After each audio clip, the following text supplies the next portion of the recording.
Bismillahirrahmanirrahim. Assalamualaikum warahmatullahi wabarakatuh. Alhamdulillahirabbil alamin. Senang sekali anak-anak kita ketemu lagi di dalam pembelajaran biologi pada materi yang baru. Pada minggu lalu kita sudah belajar tentang pertumbuhan dan perkembangan. Salah satunya kita membahas hormon tumbuhan. Salah satunya adalah hormon auksin, yang di situ merupakan penyusunnya itu adalah protein. Nah, protein itu penyusun dari enzim. Nah, pada bahasan metabolisme, anak-anak kita lihat ini ada gambar Bapak Ibu guru sedang berolahraga. Tentunya dengan berolahraga apa yang terjadi? Nah, banyak mengeluarkan keringat. Kemudian setelah itu banyak mengeluarkan energi atau tenaga sehingga menjadi kelelahan. Artinya di dalam tubuh seseorang yang melakukan aktivitas, misalnya olahraga, ini mengalami proses metabolisme. Apa itu metabolisme? Baik, kita bahas pada pertemuan kali ini. Pada materi ini, kompetensi dasar yang harus dicapai itu adalah 3.2, yaitu menjelaskan proses metabolisme sebagai reaksi enzimatis dalam makhluk hidup. Kemudian 4.2, menyusun laporan hasil percobaan tentang mekanisme kerja enzim, fotosintesis, dan reaksi anaerob. Sedangkan IPK, indikator pencapaian kompetensi, yaitu peserta didik dapat mengidentifikasi sifat dan cara kerja enzim, proses katabolisme, dan proses anabolisme. Baiklah anak-anak, kita mulai membahas materinya.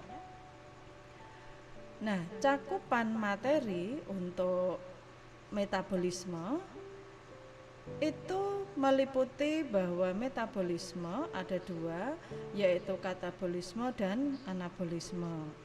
Katabolisme sendiri itu ada katabolisme karbohidrat, lemak, dan protein.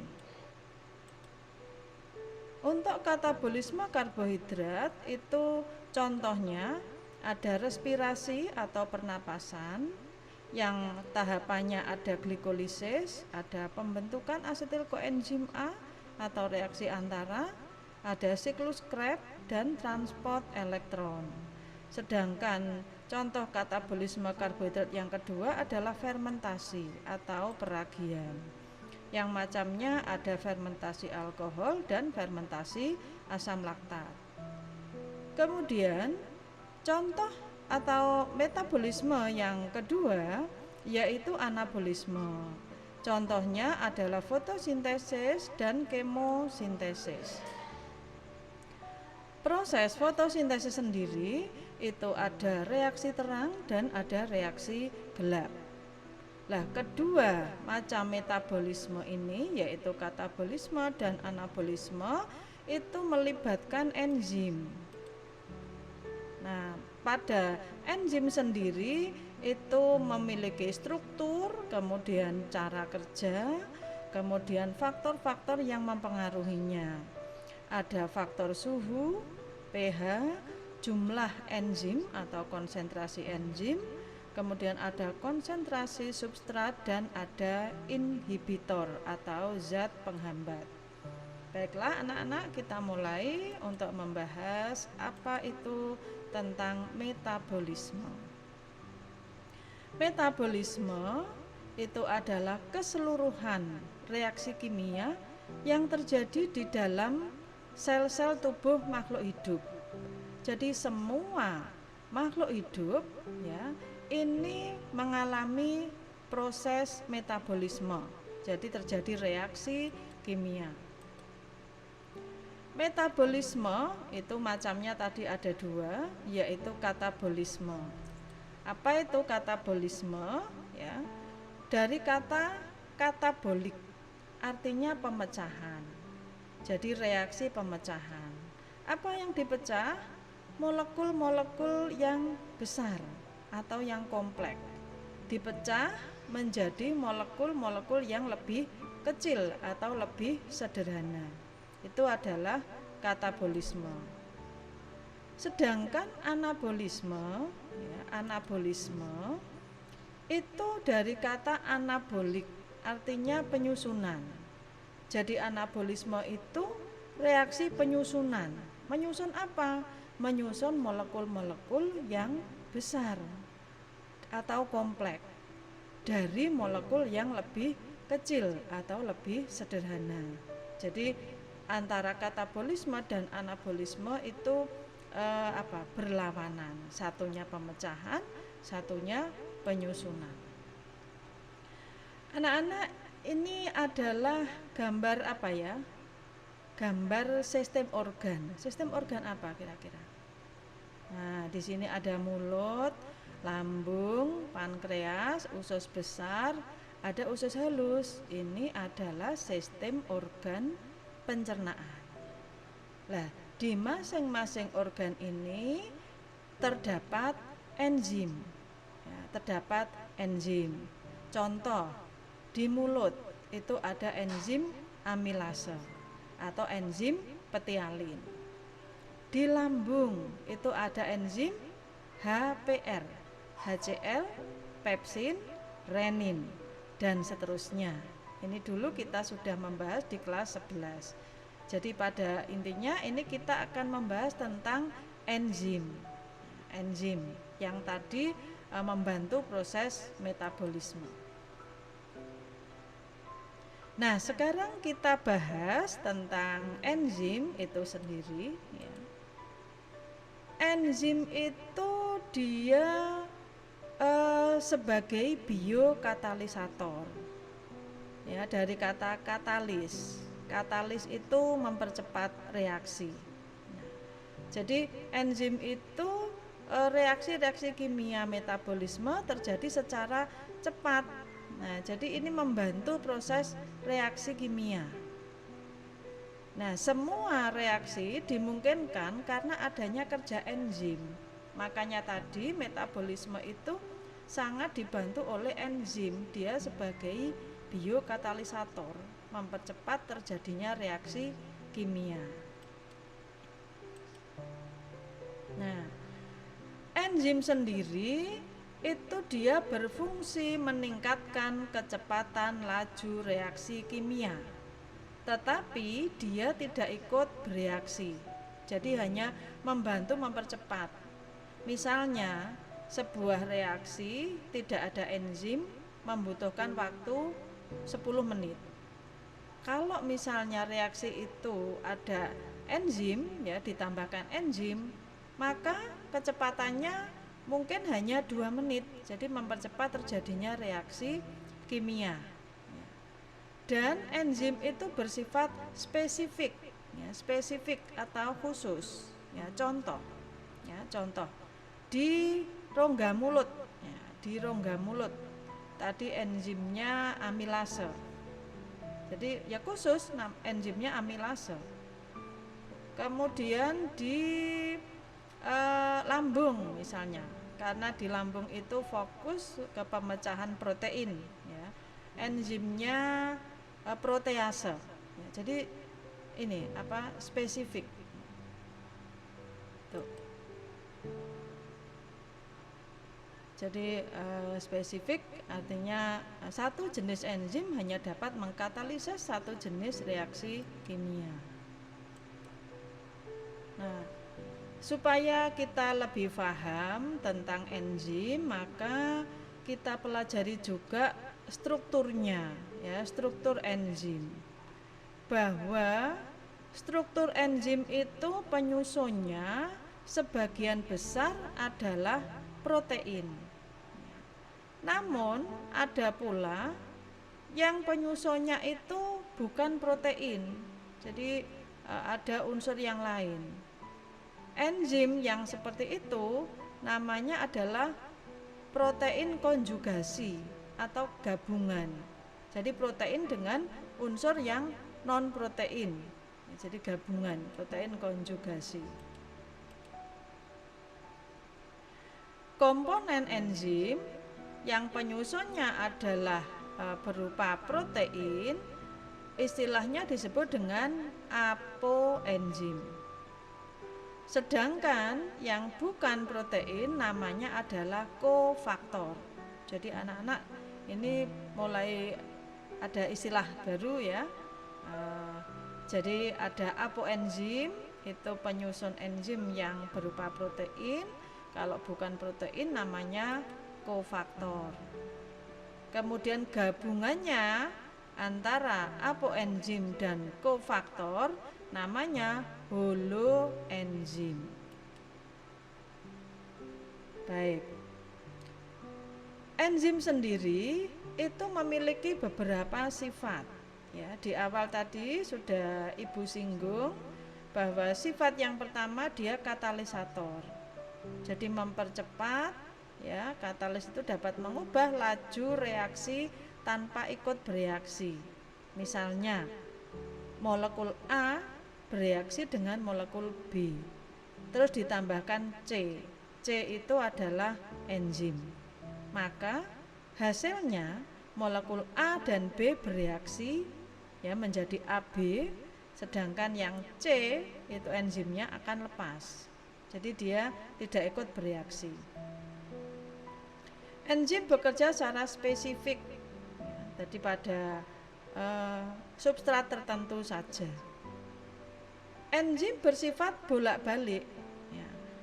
Artinya bahwa menurut pendapat ilmuwan, yaitu pendapat Emil Fischer, bahwa asam amino ya, asam amino itu adalah molekul terkecil dari protein, itu nanti dia akan bereaksi membentuk protein. Protein itu adalah molekul yang besar. Sedangkan protein itu bisa dipecah menjadi beberapa asam amino. Jadi reaksinya adalah bolak-balik. Itu maksudnya. Kemudian sifat berikutnya bahwa enzim itu dia memang seperti protein karena penyusunnya sebagian besar adalah protein. Yang istilahnya tadi disebut dengan apoenzim. Berikutnya bahwa enzim itu dia bersifat termolabil ya. Jadi mudah rusak oleh suhu. Ya, contoh secara real. Misalnya kita makan makanan yang panas sekali di dalam mulut kita. Kita tidak bisa merasakan makanan itu enak. Bahkan testebat atau saraf-saraf pengecap di dalam rongga mulut kita itu rusak. Ya, kita tidak bisa merasakan enaknya makanan. Artinya apa? Enzim di dalam mulut kita itu rusak, ya, mengalami denaturasi, perubahan susunan molekul. Karena enzim itu termolabil, mudah rusak oleh suhu. Sebaliknya, misalnya kita makan makanan yang hangat, nah, kita bisa merasakan lezatnya atau enaknya makanan tersebut karena enzim dengan suhu yang optimum ya, suhu yang hangat itu dia bekerja maksimal sehingga kita enak dalam merasakan makanan. Itu artinya enzim bersifat termolabil. Kemudian sifat berikutnya bahwa enzim itu diperlukan dalam jumlah sedikit ya. Terus merupakan koloid ya. Terus enzim mampu menurunkan energi aktivasi. Jadi tidak banyak energi yang dibutuhkan. Jadi bisa menurunkan. Nah, pada kerja enzim itu ada beberapa teori yang menjelaskan mengenai kerja enzim. Hipotesa ya, hipotesa ya dari ilmuwan ya mengenai teori mekanisme kerja enzim. Yang pertama adalah teori lock and key atau teori kunci dan gembok. Bagaimana kerja menurut teori lock and key? Ini pendapat ilmuwan ya, yang namanya Emil Fischer tahun 1894. Menurut Emil Fischer bahwa enzim bekerja secara khusus ya. Enzim bekerja dengan mekanisme kunci dan anak kunci atau kunci dan gembok. Anak kunci itu sebagai substrat dengan ukuran yang sesuai yang dapat masuk ke lubang kunci. Lubang kunci itu adalah sisi aktif enzim. Nah, supaya lebih jelas kita tampilkan gambarannya secara struktur bahwa ini adalah gembok ya, gembok. Di situ ada lubang-lubangnya yang digunakan untuk memasukkan kunci.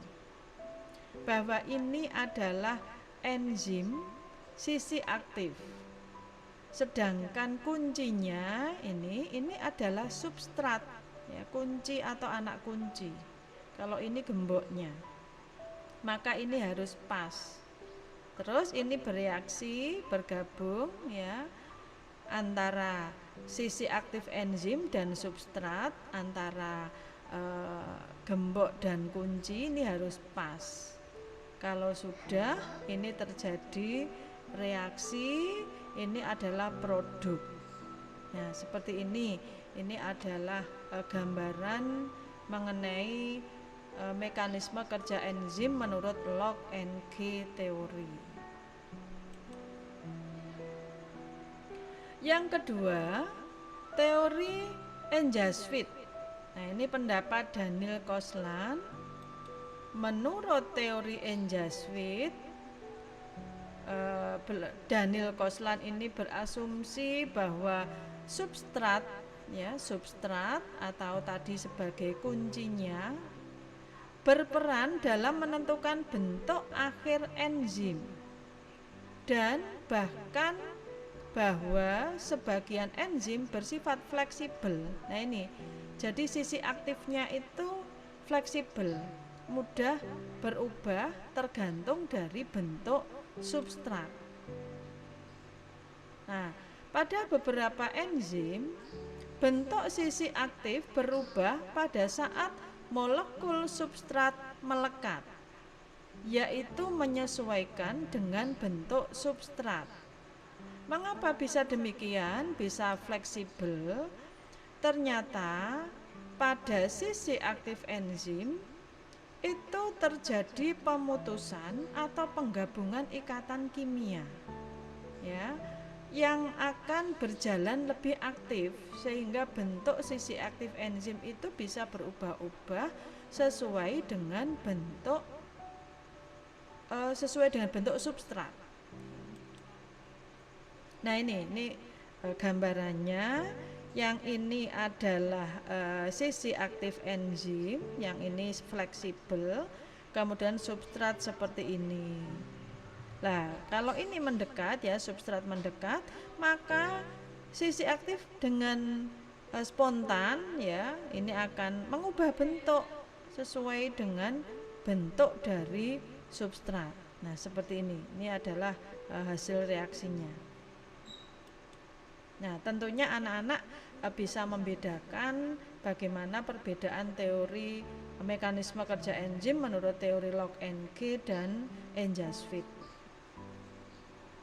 Nah, kemudian enzim sendiri itu dipengaruhi ya, kerjanya dipengaruhi oleh beberapa faktor. Salah satunya adalah suhu. Ya, kita lihat grafiknya ini. Ini adalah aktivitas enzim, kemudian yang mendatar itu adalah suhu. Pada puncaknya kita lihat, berarti pada suhu antara 30 sampai 40, bahwa aktivitas enzim apabila suhunya ditambah, maka aktivitasnya akan meningkat. Nah, ini terjadi kecepatan yang maksimum. Kalau suhunya ditambah, maka akan menurun. Tadi terbukti kalau kita makan makanan yang sangat panas, itu enzimnya rusak. Kita tidak bisa merasakan makanan itu enak, ya. Jadi aktivitas enzim akan meningkat seiring dengan meningkatnya suhu hingga mencapai suhu optimum. Ini suhu optimumnya berarti 35 suhu kamar. Nah ini bekerja secara maksimum. Oke. Kemudian yang kedua adalah pH. Nah, kita lihat. Ini ada pH 0, 2, 4 dan seterusnya. Semakin ke sana, semakin ke angkanya yang tinggi, ini pH-nya pH basa, ya. Pada pH 7 ini aktivitas enzim maksimum. Ini artinya bahwa enzim bekerja maksimum pada pH optimum, yaitu pH 7. Ya, pH optimum. Nah, ini menyebabkan laju reaksi yang maksimal. Sedangkan efektivitas enzim akan berkurang pada pH sedikit, ya, di atas atau di bawah pH optimum. Nah ini adalah pengaruh pH.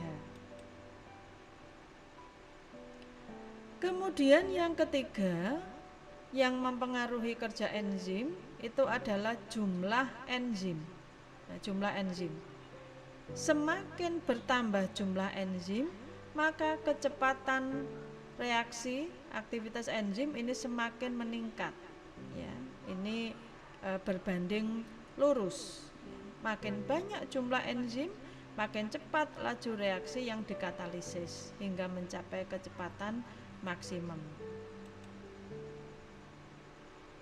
Berikutnya adalah faktor yang keempat, konsentrasi substrat. Ya, kita lihat. Jadi konsentrasi di sini kalau ini ditambah konsentrasinya, maka kecepatannya meningkat. Pada konsentrasi tertentu di sini, kalau substrat ditambah, maka kecepatannya akan konstan atau tetap. Ya, jadi makin tinggi konsentrasi substrat, makin cepat laju reaksi, sehingga mencapai kecepatan maksimum di sini. Kemudian kalau ditambah lagi, maka tidak akan mempercepat laju reaksi, ini akan konstan. Ini adalah konsentrasi dari substrat. Berikutnya adalah inhibitor atau zat penghambat. Nah ini grafiknya. Jika jumlah inhibitornya sedikit, maka kecepatan reaksinya tinggi. Semakin ditambah inhibitornya, kecepatannya menurun. Semakin banyak jumlah inhibitor, maka kecepatan reaksi akan menurun. Jadi ini berbanding terbalik. Bahwa inhibitor itu adalah senyawa kimia yang menghambat kerja enzim. Contoh, ada garam logam berat, ya. Misalnya air raksa, ya. Senyawa yodium asetat, fluorida, sianida, karbon monoksida. Makin banyak jumlah inhibitor, makin lambat laju reaksi yang dikatalisis oleh suatu enzim. Ya, jadi beberapa faktor, ya, yang mempengaruhi kerja enzim, anak-anak tadi sudah cukup jelas. Ada beberapa grafik, ya, tolong diingat-ingat macam grafik yang mempengaruhi kerja dari enzim. Nah, itu adalah tentang enzim. Nah, sebelum kita membahas metabolisme, yang katabolisme dan anabolisme, maka anak-anak juga harus paham tentang ATP, adenosin trifosfat. Jadi ini nanti yang juga kita bahas dalam reaksi anabolisme, ya. Jadi pembentukan protein dari ratusan molekul asam amino diperlukan sejumlah besar energi dalam bentuk ATP. Ini adalah struktur molekul ATP. ATP atau singkatannya adenosin trifosfat itu merupakan senyawa yang diisolasi dari otot manusia ya. Ini sangat penting bagi sel-sel tubuh kita.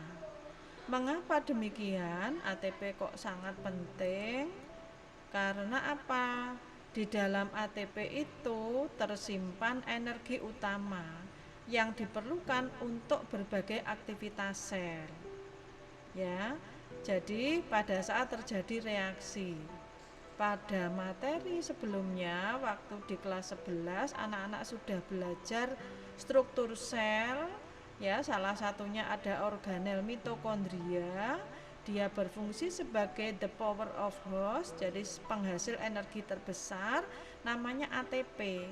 Untuk apa? Untuk aktivitas. Maka ini penting sekali dan harus diketahui, difahami oleh anak-anak ya. Ini katabolisme akan dihasilkan ATP, nanti ini kita cari yang akan digunakan dalam reaksi anabolisme. Nah, jadi untuk bahasan materi ini kita sudah membahas tentang enzim dan kita akan memasuki materi yang baru, yaitu tentang katabolisme. Nah, sebelum ke materi katabolisme, anak-anak, nanti kita akan praktikum cara kerja enzim. Yang kita pelajari adalah cara kerja enzim katalase. Enzim katalase itu terdapat pada hewan maupun tumbuhan. Nah, nanti petunjuk praktikumnya, cara kerjanya Ibu jelaskan pada pertemuan berikutnya. Jangan lupa seperti materi sebelumnya bahwa dalam praktikum ya itu kita harus bekerja secara kelompok ya, maka kita membentuk kelompok supaya efektif. Kita memakai kelompok yang sebelumnya, kelompok dulu pertumbuhan. Demikian yang bisa saya sampaikan. Anak-anak selamat belajar dan semoga selalu sehat. Tentunya sukses semuanya untuk kalian, sukses dunia dan sukses akhirat. Terima kasih. Saya akhiri. Wassalamualaikum warahmatullahi wabarakatuh.